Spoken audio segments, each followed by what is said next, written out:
I'm new to this, so I don't know what I'm doing, but I've got a real horrific question to ask you. Ask a panel. I'm caring for my mother who has Alzheimer's, and I heard stories of if she gets into a wreck, all she has is her home, and if she gets into a wreck and has bodily harm to someone else, they could sue her and take her home, all that she has, away from her. I'm wondering about that question, and I'm wondering what legal things can I do right now. I tried to take the keys away from her, but she's got extra keys everywhere. I've been trying to focus in and trying to get her on a legal standpoint about what she should be doing about this, but going in and out of Alzheimer's, it's a hard process for me to do right now. So if there's anything legal that I can do right now for that, and can she actually lose her home in a car accident? Can I ask you, should she be driving? She can drive right now. She drives to church, and I let her drive to I let her drive to church, and I let her drive to the doctors or something. But her doctor says that she should not be driving, and I tried to tell her that her doctor says, "Look, you should not be driving, Mom. Give me the keys." No, but she's a matriarch of our family, and she's just this vibrant, right, African American lady who's not going to give up her independence. So sure. Well, let me do this. I know the panel has answers, but this is something that we all deal with. Who's got a tip for this young man about giving up the keys? I'll get back to you. Keys? I have a friend whose mother, first of all, he disconnected her battery, and she called AAA. So then they had to remove the battery. Okay, keys. Frank. Well, I told my wife that she has Parkinson's and she really can't control her feet very well, and she hits the doorways with her walker and everything in the house. I said, if you can't control your walker, you can't control the car. And another thing I told her was people could sue us for everything we got if she happened to have a wreck, and then they would be asking why is she driving with Parkinson's. They'd be asking me that question too, and so it affects the caregiver as well. My dad's 94. He drove to the store.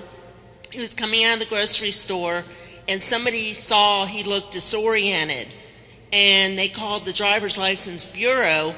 The driver's license bureau sent him a letter that said he had to come back down there with a doctor's note to take the test again.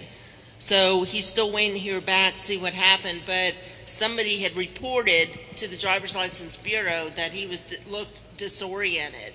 So that might be an idea. It doesn't have to come from you. I know the Alzheimer's Association wants to weigh in. Hi there. Wayne, something that we have done too is we call the Highway Patrol, and they will send out a letter as well and do that test. It'll say, either your driver's license are expired, you need to come in and take the test, or things like that. And then also too, kind of it makes it look like they're the bad guy, not you. And once you have that letter from the doctor that says she's incompetent of driving, that can come back and sue on you.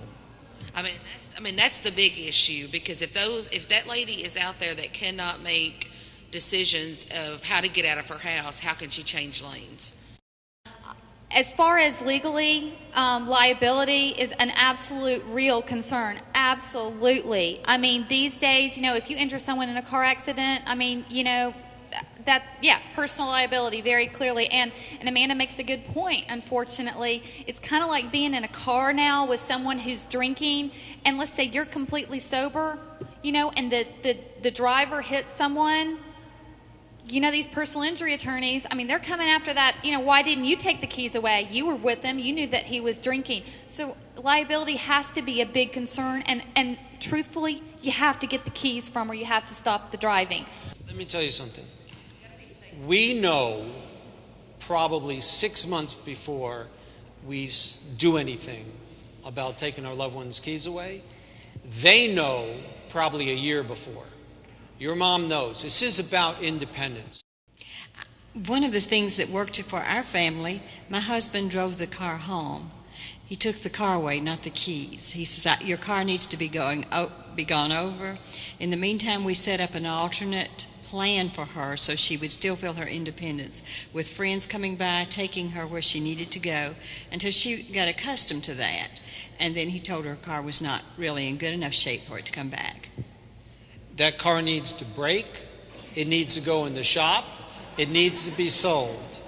You need to call the highway patrol and find out what's your step to do to get her off the road, because there's nothing more important than we have to tell you at this moment is, you're right, we're thrilled you're here, you're asked the $6 million question, and now, unfortunately, it is on your shoulders, but you have legal, medical, DOT processes to follow. So it's not like I got to just wait for mom to get less strong, because that ain't never going to happen.